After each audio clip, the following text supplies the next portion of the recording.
ओम की ध्वनि ओ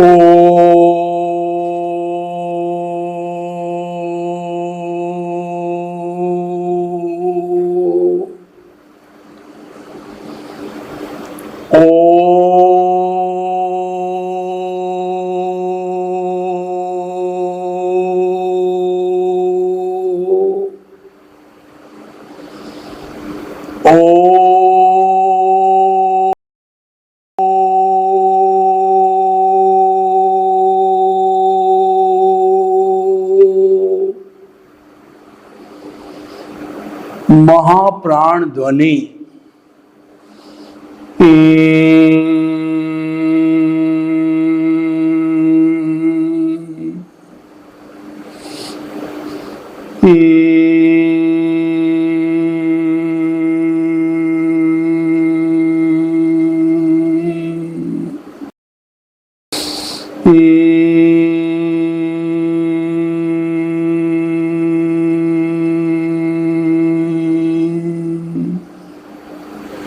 भाई और बहनों, मातृशक्ति को नमन। आज का हमारा अति उत्तम विषय निमित्त, निर्दोष, अकर्ता और शुद्ध आत्मा। ये चारों की एक चेन है, चारों के बीच के अंदर एग्रीमेंट है। अगर एक इसमें से भावना को हम प्राप्त कर लेते हैं तो बाकी की तीन भावनाएं भी इससे जुड़ी हुई है, इससे संबंधित है और इसकी पूरक है, इसकी कॉम्प्लीमेंट्री है। और निमित्त बनने का अर्थ ये हुआ कि हम जो है जड़ को पोषण दे रहे हैं। कोई भी पौधा है, उसको जड़ को पोषण दिया जाता है तो पौधा हरा भरा रहता है। उसके पत्ते, फूल, फल और डंठल, तना वगैरह जो है सारे उसके हरे, क्योंकि मुख्य बात जड़ होती है। तो इसीलिए हमारे जीवन में भी अगर आपको अध्यात्म के जो है प्रथम पावदान पर पैर रखना है तो आपको निमित्त बनना पड़ेगा। उसके बिना आप अध्यात्म की ओर अग्रसर नहीं हो सकते, आप शाश्वत सुख की नींव लगा नहीं सकते, आप सनातन सत्य को प्राप्त नहीं कर सकते, सम्यक दर्शन को प्राप्त नहीं कर सकते हैं, क्योंकि ये उसका आधार है। कोई 5 मंजिला 10 मंजिला मकान बन रहा है, अगर उसकी नींव मजबूत, अर्थक्वेक प्रूफ वगैरह सब हो, तब जाकर के जो उस पर आप मंजिलें बनाओ तो वो सुरक्षित रहती है। और अगर नींव कमजोर होती है तो भवन भी सुरक्षित नहीं रहता है। तो नींव मजबूत का अर्थ ये हुआ कि आपको अकर्ता पद छोड़ना पड़ेगा। जो कर्ता पद है, जो कर्ता भाव है, यही कर्म बंधन का कारण है। कर्ता भाव का अर्थ हो गया आप राग द्वेष से जुड़ रहे हो, आप कषाय से जुड़ रहे हो, आप मोह के संसार से जुड़ रहे हो, आप क्रोध, मान, माया, लोभ से जुड़ रहे हो। तो इसीलिए हमें कर्ता पद को हर हालत के अंदर छोड़ना पड़ेगा अगर हम शाश्वत सुख की चाहते हैं। उसके अतिरिक्त कोई रास्ता नहीं है। तो प्रश्न ये है कि हम अकर्ता कैसे बने, हम निमित्त कैसे बने। वैसे तो बोलचाल की भाषा में हम कह सकते हैं मैं तो इस कार्य का निमित्त हूँ, मैं तो इस भवन बनाने के अंदर निमित्त हूँ, मैं तो धन कमाने के अंदर निमित्त हूँ, मैं कर्ता नहीं हूँ। लेकिन ये कर्ता पद जो है हमारे आर्ट ऑफ द विजन में फिट हो जाना चाहिए। यानी जन्म जन्म अकर्ता पद है, ये हमारा आर्ट ऑफ द विजन के अंदर फिट होना चाहिए। तभी हमारे ज्ञान दर्शन का डेवलपमेंट होगा। और ज्ञान दर्शन के डेवलपमेंट से जब धीरे धीरे ये ज्ञान दर्शन 2-4 भवों के अंदर 100 डिग्री यानी 360 डिग्री यानी 100% हो जाता है, तब हम केवल दर्शन, केवल ज्ञान को प्राप्त करते हैं। और केवल दर्शन जन्म में होता है, नेक्स्ट बर्थ के अंदर वो केवल दर्शन को प्राप्त करने के पहले पहले जो शुभ कर्मों का अर्जन किया था उन सब का भुगतान करके और समयबद्ध निश्चित समय पर हम केवल ज्ञान को प्राप्त कर लेते हैं और जितना हमारा आयुष्य हो निश्चित समय पर हम सिद्ध बुद्ध और मुक्त बन सकते हैं। तो मूल बात है कि अकर्ता पद को प्राप्त करना। अकर्ता पद का अर्थ ये है आत्मा जीवात्मा और स्वार्थ की चेतना से जो है हमारा पद है वो अंतरात्मा होना चाहिए। अंतरात्मा का अर्थ ये हुआ कि हम अकर्ता बन गए और हमारा लक्ष्य जो है परमात्मा है, उस परमात्मा को पाना हमारा लक्ष्य बन गया। तो भाई और बहनों, हम आपको बताना चाहते हैं कि हम इतने महत्वपूर्ण अकर्ता पद को स्थायी रूप से कैसे प्राप्त करें। तो अकर्ता भाव अकर्ता पद उसी को प्राप्त होगा जिसके पुण्योदय में है, जिसके भाग्योदय में है, जिसके उदय और प्रारब्ध में है। हर एक अकर्ता पद प्राप्त नहीं कर सकता, हर एक सम्यक दर्शनी नहीं बन सकता।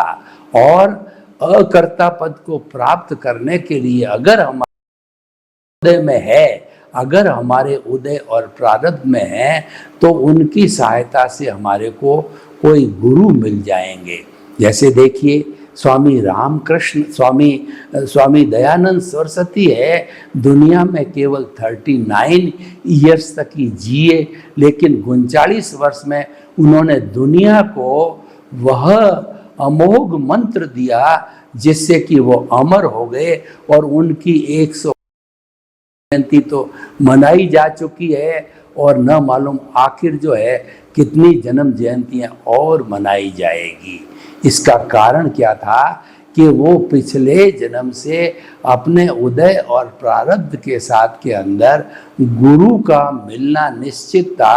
गुरु बिना ज्ञान नहीं होता है, गुरु पथ दर्शक होता है, गुरु हमको अध्यात्म की ओर लेने का रास्ता और वो हमारे जीवन में प्रकाश करता है, एनलाइटनमेंट करता है।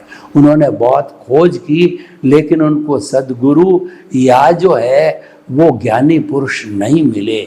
लेकिन जो समय पक गया, द्रव्य क्षेत्र काल भाव से ही मिलते हैं, जब वो द्रव्य क्षेत्र काल भाव पक गया तो उस समय में उनके दर्शन जो है कन्याकुमारी के मठ के अंदर रामकृष्ण परमहंस के दर्शन हुए और प्रथम दृष्टया रामकृष्ण पर शिष्य मिल गया और जो है वो कहना चाहिए कि नरेंद्र नाथ को जो है वो अपना गुरु मिल गया।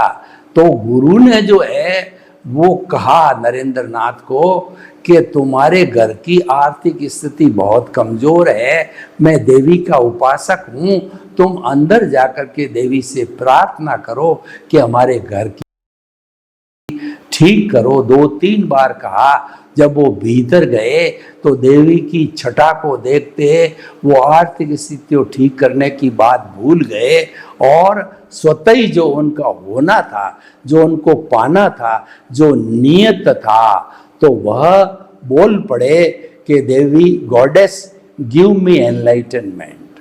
देवी ने कहा तथास्तु, उनको एनलाइटनमेंट मिल गया, वो अकर्ता बन गए और उन्होंने जो बहिरात्मा से वो अंतरात्मा पद पर एक दर्शन हो गया और वहीं से उनके जो है वो शाश्वत सुख की नींव लग गई, मोक्ष की नींव लग गई। तो उसके बाद स्नेह स्नेह वो अध्यात्म की ओर बढ़ते रहे। तो भाई और बहनों, ऐसा हमारा भाग्योदय हो और ऐसा गुरु मिल जाए तो गुरु की कृपा से, गुरु के अतिशय से, उनके पुण्य से, हमारे पुण्य से, उनके निमित्त भाव से वो हमें ज्ञान संप्रेषित करते हैं और हमारे को जो है जैसा स्वामी विवेकानंद को एनलाइटनमेंट मिला उसी प्रकार जो है वो हमारे को ज्ञान प्रेषित करके और बहिरात्मा से अंतरात्मा पद पर बिठा देते हैं। कर्ता पद से अकर्ता पद पर बिठा देते हैं, अकर्ता भाव पैदा कर देते हैं, यानी हमारी प्रथम मंजिल जो है तय हो जाती है। धीरे धीरे हम जागृति के द्वारा जो है, हमारी जागृति हमारा रियल पुरुषार्थ है। हमारे को जब गुरु ज्ञान प्रेषित करता है तो 3 फोल्डर देता है। एक प्रीतिथि का फोल्डर देता है, यानी अकर्ता बना करके, और यह जो है बात 100% हमारे आर्ट ऑफ द विजन में बिठा दी जाती है कि तुम मन वचन काया से मुक्त शुद्ध आत्मा हो, तुम शुद्ध आत्मा हो।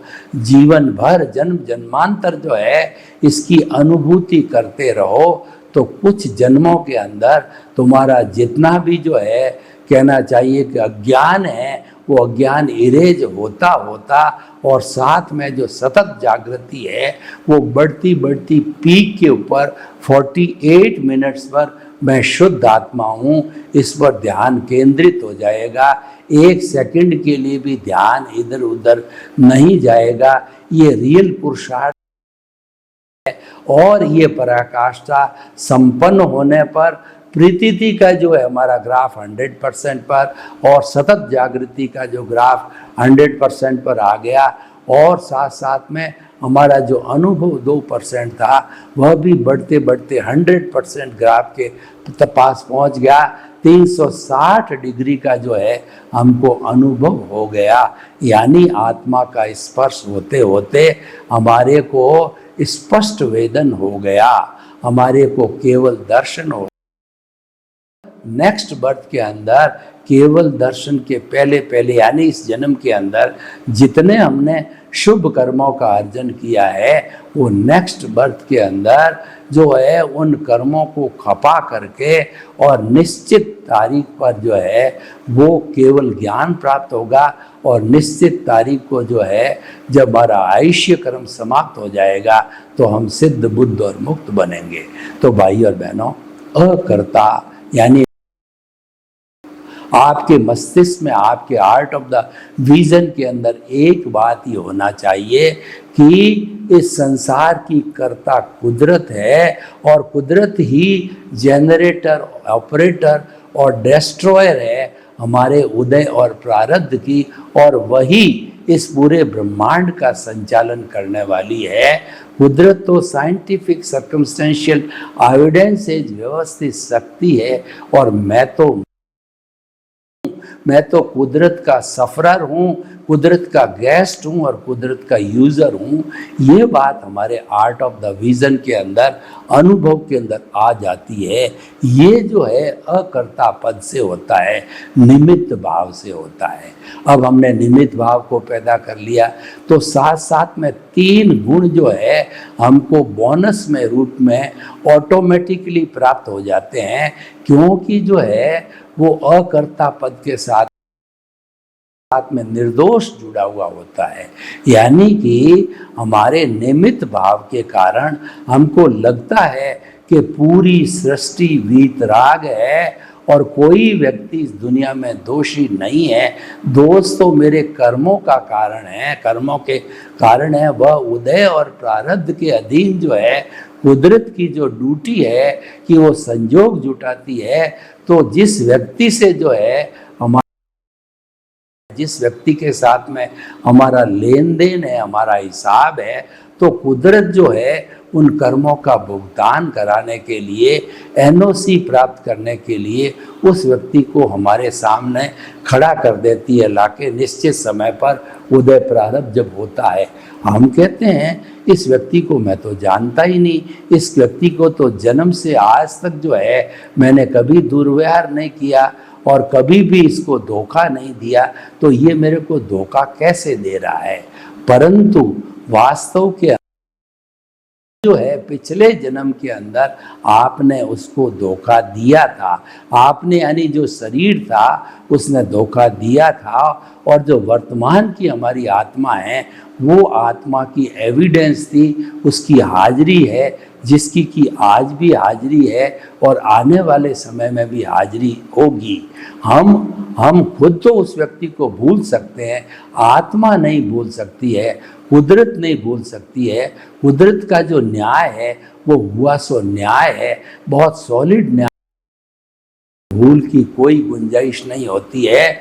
और वह व्यक्ति जो है हमारे हिसाब चुकता करने के लिए, हमारे को एनओसी लेने के लिए और देने के लिए वो आता है, तो हमें तो उसके प्रति कृतज्ञता ज्ञापित करना चाहिए कि हे कुदरत माँ, तुमने इसको भेजा है तो मैं इसको धन्यवाद देता हूँ, कृतज्ञता ज्ञापित करता हूँ कि के लिए आया है। ऐसे समस्त प्राणियों से जब एनओसी प्राप्त हो जाएगी तभी जो है मैं सिद्ध बुद्ध और मुक्त बन सकूंगा।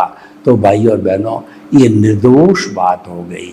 तो निमित्त, निर्दोष और अकर्ता की बात तो मैंने आपको पहले बताई है कि अकर्ता होने से हम निमित्त भाव में आते हैं और निमित्त भाव के अंदर आने से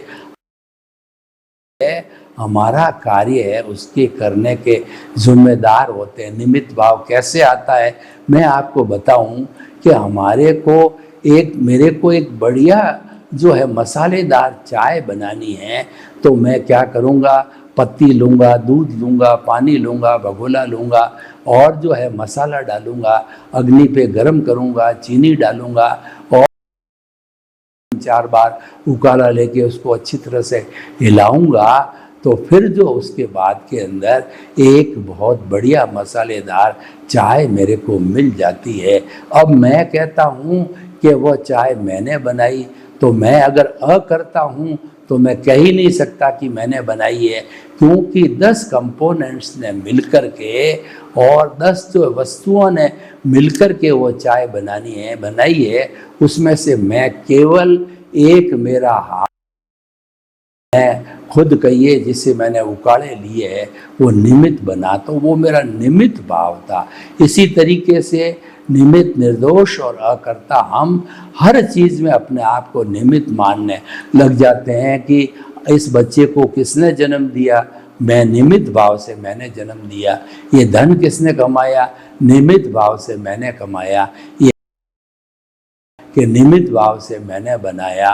और ये जो बैंक बैलेंस किसने बनाया, कि निमित्त भाव से मैंने बनाया, क्योंकि उस बैंक बैलेंस को बनाने के लिए मेरे साथ में कितने कितने लोगों का सहयोग होता है, कितने लोग उसके अंदर कर्ता होते हैं और व्यवस्थित शक्ति है उन सबको सहयोग करती है, वो संयोग जुटाती है, वो द्रव्य क्षेत्र काल भाव जुटाती करके वो बैंक बैलेंस बन जाता है। उसमें ट्रेडर आते हैं, परचेजर आते हैं, सेलर आते हैं और उसके लिए दुकान होती है और उसके लिए काम करने का टाइमिंग होता है, यानी कि काल होता है और भाव होता है। वो जो है उस बैंक बैलेंस को बढ़ाने का, तो ये संयोग के माध्यम से वह बढ़ता है। तो हम जो है उसके जो है वो अकर्ता बन जाते हैं। तो निमित्त, निर्दोष, अकर्ता जो आता है वह है कि शुद्ध आत्मा के दर्शन करना। जब हमारा कोई स्वार्थ नहीं होता है, हमारा कोई राग द्वेष नहीं होता है, हमारी भावना शुद्ध होती है, तो हमें हर आत्मा के अंदर मेरे जैसी शुद्ध आत्मा के दर्शन होते हैं। यानी कि जो 84 लाख जीवा योनि के असंख्य अनंत प्राणियों के अंदर विराजित शुद्ध आत्मा को निर्दोष दृष्टि से दर्शन कर उनको नमन करता हूँ। हमारी ऐसी भावना कि हर प्राणी में वही आत्मा है जो राम में, कृष्ण में, घोड़े में, गधे में, ऊंट में और मेरे में है और आप में, सामान्य दृष्टि से वो समान, सब में समान है। लेकिन ये जो विविधता हमको दिखाई देती है वो हर लिविंग पर्सन के जो है अलग अलग कर्म होते हैं, अलग अलग उदय और प्रारब्ध होते हैं। इस कारण से वह विविधता अलग अलग रूप में, अवस्था रूप के अंदर दिखाई देती है। तो भाई और बहनों, निमित्त, निर्दोष, अकर्ता और शुद्ध आत्मा ही जो है एक की प्राप्ति के बाद में चारों ही प्राप्ति हो जाता है। जिसका इसका रिवर्स साइड में देखो कि अहंकार जब सिग्नेचर करता है तब कोई भी कानून बन जाता है, ऑर्डिनेंस बन जाता है और वो हमारे पर लागू हो जाता है। उसके अंदर जितनी कर्मेंद्रियां हैं वो काम करने को लग जाती है। तो अहंकार आता है, उसके साथ के अंदर क्रोध, माया और लोभ तीनों ही बैंक जो है वो बैकडोर एंट्री से आ जाते हैं। मैं आपको उदाहरण दूं कि किसी व्यक्ति को, अहंकारी व्यक्ति है, तो अहंकारी व्यक्ति को किसी ने चैलेंज दे दिया कि तुम तो योग्य नहीं हो, तो जब उनको तिरस्कार किया गया उस व्यक्ति को, तो निश्चित तौर पे उस व्यक्ति को क्रोध आ जाता है। तो क्रोध जो है इंट्रोड्यूस हो गया और उसके बाद के अहंकारी होता है वह जो मायावी भी हो जाता है। अहंकार का पोषण करने के लिए माया का पोषण जरूरी होता है। वो माता पिता के बीच में, भाई भाई के बीच के अंदर, पति पत्नी के बीच में, भाई बहन के बीच के अंदर, व्यापारी व्यापारी के बीच के अंदर मायावी व्यक्ति जो है वो कानाफूसी करके इधर उधर भिड़ा कर जो है उनको भ्रमित कर देता है और उनके जो संबंध होता है वो तुड़वा। अहंकार के साथ क्रोध आया, माया आई, और अहंकार किस पर करेगा? वो लोभी व्यक्ति होगा, वही अहंकारी होगा, क्योंकि लोभ के वशीभूत होकर के वह जो है धन दौलत इकट्ठी करता है, चाहे उसकी नीड हो या नहीं।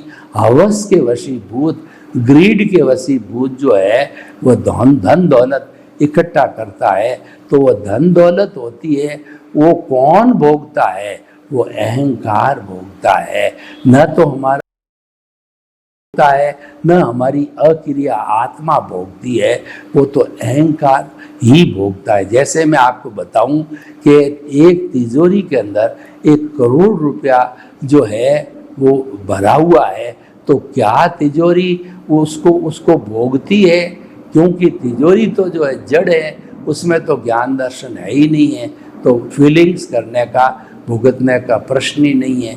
और हमारी शुद्ध आत्मा है, वह वो कुछ नहीं करती है, मात्र उसकी प्रेजेंस होती है। तो कौन भुगतता है? ये अहंकार भुगतता है व्यक्ति का कि मैं करोड़पति हूँ, मेरी चेस्ट के अंदर 1 करोड़ रुपया पड़ा है, मैं उसको चाहे जैसे उपयोग करता हूँ, उसका अहंकार करने लग जाता है। तो देखिए, एक अहंकार आ गया तो क्रोध, माया, लोभ है, ये स्वतः ही बैकडोर एंट्री से आ जाते हैं। जैसे कि निमित्त भाव किसी व्यक्ति, तो निर्दोष, अकर्ता और शुद्ध आत्मा भाव है, वो भी पॉजिटिव साइड से उसके अंदर आ जाते हैं। तो भाई और बहनों, ये कॉम्बिनेशन होता है, ये कहलाता है परमुटेशन कॉम्बिनेशन, कि एक के साथ में दूसरा जुड़ा हुआ होता है, स्वतः ही उसको मिल जाता है। तो भाई और बहनों, देखिए कि हमें जो है ये निमित्त, निर्दोष, अकर्ता और शुद्ध आत्मा बनने से हमारे को लाभ क्या होगा? कि हम जब निमित्त रहेंगे तो कुदरती रचना देखना चालू करेंगे। कुदरती रचना क्या होती है? कि इस पूरे ब्रह्मांड चराचर जगत को चलाने वाली कुदरत है। कुदरत 6 समवायों के जो कॉम्बिनेशन को कुदरत कहते हैं, वो चेतन, जड़ और गति सहायक, स्थिति सहायक, काल और जो है वो हमारा, इन सब के कॉम्बिनेशन को जो है कुदरत कहा जाता है। और ये पर्टिकुलर कानून पे चलती है। तो द्रव्य रूप से 6 द्रव्य जो है वो तो शाश्वत है, लेकिन क्योंकि हर व्यक्ति के कर्म अलग अलग है, उदय और प्रारब्ध अलग अलग है, तो उसके कारण जो है इन 6 तत्वों को जो है अवस्था रूप में बदलता रहना पड़ता है। तो ये अवस्था होती है, ये कुदरती यानी कि निमित्त निर्दोष अकर्ता और शुद्ध आत्मा बनते ही जो है हम कुदरत के कानून का पालन करना चालू कर देते हैं, कुदरत के कानून को तोड़ते नहीं हैं। यानी कुदरत की रचना जो कि अवस्था पर आधारित होती है, जो कि नाशवान है, जो कि जाने के लिए आती है, अवस्था हमेशा जड़ होती है और विनाशी होती है और वो बदलती रहती है। तो हम उसको देखते जाते हैं, उसी का नाम संसार है। उससे हमारा धीरे धीरे अज्ञान है वो इरेज हो जाता है। तो अज्ञान को इरेज करने के लिए निमित्त निर्दोष अकर्ता और शुद्ध आत्मा की भावनाओं का डेवलपमेंट होना जरूरी है। सर्वे भवन्तु सुखिनः, सर्वे सन्तु निरामया। लोक के जीवों को सुख मिले, शांति मिले, आनंद मिले, प्रेम मिले, सौहार्द मिले और हम सभी हिल मिल करके निमित्त भाव से जो है अपने ज्ञान दर्शन का डेवलपमेंट करके आगे बढ़ें। आपके प्रति मंगल भावना। ओम शांति।